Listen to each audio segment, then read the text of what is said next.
What is the crack, everyone? It's Nathan here, aka the Rambling Kern, and head instructor of Kern School of Combat.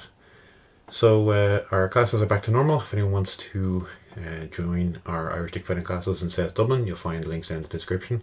Patreon's really taking off. I'm running classes on there, posting regular weekly martial arts content, and we have a good thriving Discord with a really wonderful group of people in there. So if you're interested, you'll find that down below as well.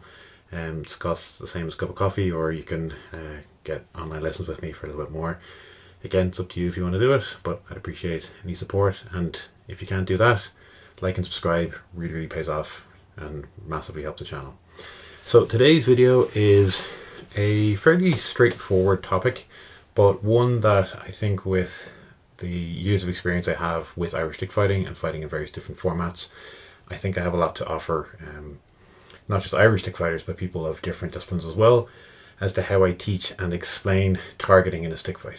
So for those who are not familiar with stick fighting, the targets that we go for in stick fighting are different to other martial arts.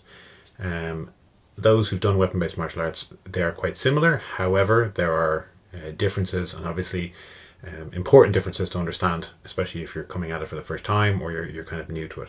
So obviously the most important thing to consider when we're talking about targets in stick fighting is bony targets. We want to hit bones, so the likes of the hands, elbows, shoulders to a degree, and obviously the head, but also the knees and the feet are important targets to aim for as well.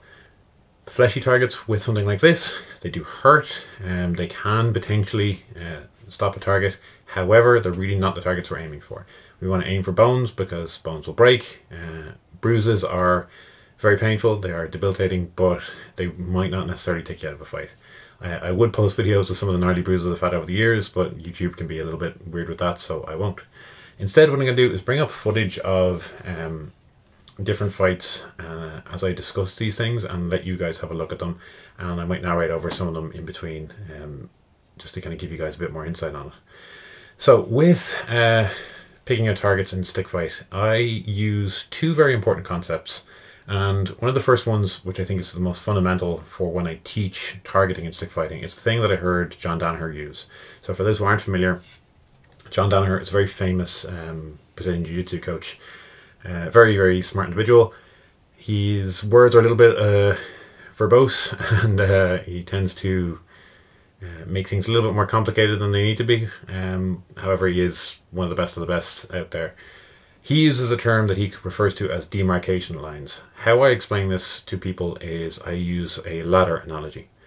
So I use a vertical and a horizontal ladder, and I find both of these are very useful to understand targets when we talk about stick fighting. So obviously, like I've explained, your targets want to be bony targets, but how and which ones do we go for and when do we go for them is probably even more important when we actually start stick fighting, and how to understand when and what to aim for.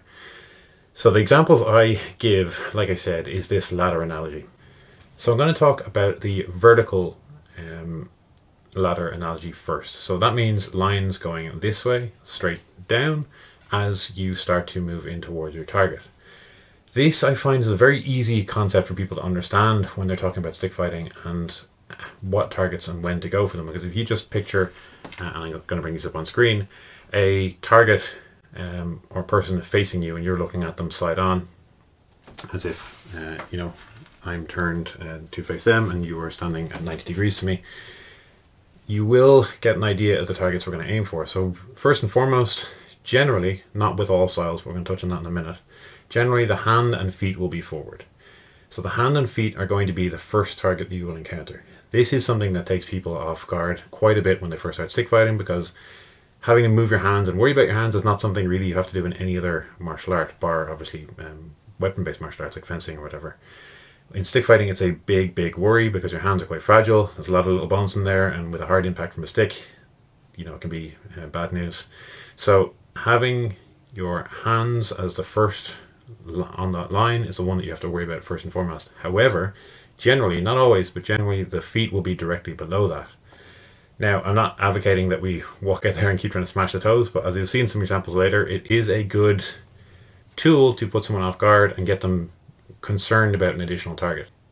Like I always say to my students, understand the rules and understand when to break them. Hitting the toes is not something I would advise people to consistently do, but it is something that is dangerous. And it does definitely hurt and can potentially put you out of a fight if you take a bad shot to them. But it's not something that you should really worry about going for constantly. The next in that line of targets is the elbows and the knees. Generally, if our hand is forward, as you'll see in a lot of different stick styles. Now, like I said, this isn't always a factor. People do move their hands, especially with their hands being a target. But generally, the elbow and knee will be over each other, and that is our next line of target. Now, depending on the person's stance, people might have their shoulder squared, or they might have their shoulder slightly forward. Generally, in that line, then, you're going to have your shoulder, your ribs, and your hip. Like I said, depending on what way the person's turned, these will vary. So you might have both shoulders available, or you might have the hips and the ribs available. Now, the issue with these targets is if we aim for the shoulder, it's very difficult to get our stick free and our opponent might grab them. If we aim for the ribs, it's very possible that the person might wrap up our stick and grab them. And the hip, while it hurts, it's not really a fight ender. You will see people getting hit in the thighs quite a bit, but it's not really a fight ender either. Any target behind this, such as the rear elbow, the rear knee, or the rear foot, generally you're only going to hit in a grappling scenario. If we talk about the opposite hand, so the complementary hand, in other words, if I'm right-handed and I'm holding my stick in my right hand, the left hand. This is a target, it is a very useful target to hit. However, one of the things that does happen is sometimes people reach that hand out either to grab your stick, or defensively they'll reach that hand out. And that's generally the time I would advise to target that, not necessarily when it's backing away, because now you're getting into territory where if they block at all, it's very likely that they'll be able to grab hold of your stick, and now we're into a grappling scenario. So like I said, those rear targets of the hips and especially the ribs and the rear legs, generally you're only going to hit those in a grappling scenario, and I really don't advise hitting anything above the waist in a grappling scenario, because it's very likely they'll grab up your stick, and then we're into a situation where we both grabbed each other's sticks, and now we're in a kind of tense back and forth trying to deal with it. So we also have to discuss our horizontal ladder analogy. So in other words, that would be what we talk about like a regular ladder, as if we were to climb up a ladder like so. We have one rung here, next rung up, and so on and so forth. This is the tool I use to explain what height of a target we should aim for. So obviously, if we're trying to aim for the head, we need our hand at an up at head height to be able to hit the head. Now, unless we're obviously doing a large swinging shot coming from up and under, but generally if we want to hit the head from above, our hand kind of has to be in a position to hit it. If our hand is down low for whatever reason, the head's probably not the best target, and vice versa. If our hand's way up high, the knee or whatever might not necessarily be the best target to go for. So I use this analogy as an example of, depending on where your hand is, those are the targets you should go for. And obviously on those lines, different targets will be available. So again, something to kind of consider in that scenario. I use the idea of a bubble. Now if we imagine, if I'm to hold my weapon out, like so, as far as I can hold it out, the tip of this is where that bubble ends. So it'll be the same as if I was boxing. If I hold my fist out, the end of my fist is where that bubble ends. The same as when my opponent does the same thing. So this is something that's really useful to understand. However, with the stances and the guards that we use in Irish stick fighting, our ability to move our hand in and out of the way is very different to what you'll see in a lot of other martial arts. I'm going to kind of break that down for you now. You can see me on the right here in a high traditional Irish stick fighting guard. This is sometimes something opponents can struggle with. And you see the trick I did there to maintain distance? So watch again. There it is. And in slow motion, I bring the point of the stick down, especially in here where my opponent has his stick forward. Now I just judge the point of his stick against mine, and now I know the range that he's in, and I can safely shift out of the way whilst hitting him and staying safe. The same principle can be used to move my stick hand out of harm's way and also help me get closer to my opponent. Okay folks, so that was the breakdown of the targeting that I use in Irish stick fighting. This is what I teach to my students. If you're interested in classes in that, you will find more information in the description on that.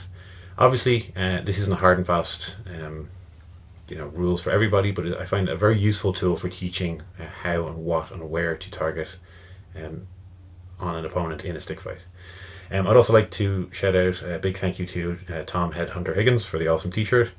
I suggest everyone go follow his awesome work with catch wrestling and Irish collar and elbow wrestling. The man's doing wonderful stuff over in America. And huge thank you to everyone who supported the channel. I want to try hit that 5,000 subs by Christmas, so if you guys haven't, please do like and subscribe.